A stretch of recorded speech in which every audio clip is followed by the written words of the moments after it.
మీరు గెలిచినటువంటి గ్రామ పంచాయతీకి హైదరాబాద్ సరౌండింగ్లో అయితే పర్వాలేదు, ఎందుకంటే లేఅవుట్లు ఉంటాయి, అవి ఉంటాయి అని పూడ్చుకుంటానికి అవకాశం ఉంటుంది.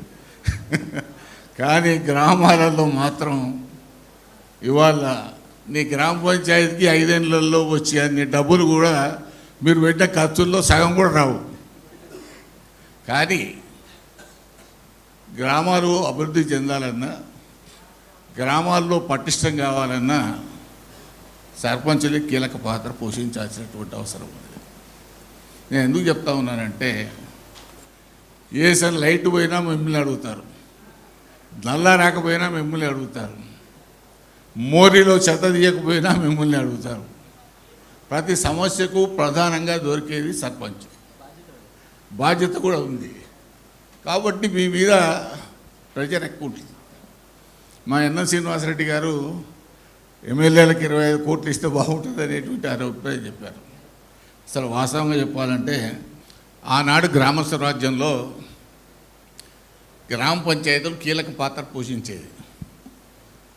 మీరు చేసే పనులని మేము చేస్తున్నాం ఇప్పుడు. ఎందుకంటే ఎంపీ నిధులు వచ్చినా, ఇది ఎప్పటి నుంచి స్టార్ట్ అయిందంటే ఎంపీ నిధులు వచ్చిన తర్వాత ఎమ్మెల్యేలకు నిధులు వచ్చినాయి. ఈ ఎంపీలు ఎమ్మెల్యేలు చేయాల్సింది చట్టాలు తప్ప గ్రామాలలో మోరీలు వేయడము, రోడ్లు వేయడము మా పని కాదు. వాస్తవంగా ఆఖరికి మా పని ఏమైపోయిందంటే, గ్రామానికి నువ్వు ఒక సర్పంచ్ అయితే నేను కూడా ఒక సర్పంచ్ లాగా పనిచేయాల్సిన పరిస్థితి వచ్చింది. ఎమ్మెల్సీ కావచ్చు, ఎమ్మెల్యే కావచ్చు, ఎంపీ కావచ్చు. కాబట్టి దీనివల్ల మీ అధికారాలు తగ్గిపోతూ ఉన్నాయి.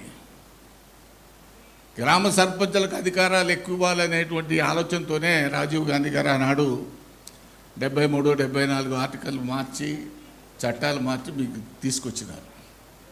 అయితే ఇక్కడ ఒక సమస్య ఏంటంటే, గతంలో 3 టైర్ స్ట్రక్చర్ ఉండేది. మండలాలు కాకముందు సర్పంచు, సమితి ప్రెసిడెంటు, జిల్లా పరిషత్ చైర్మన్.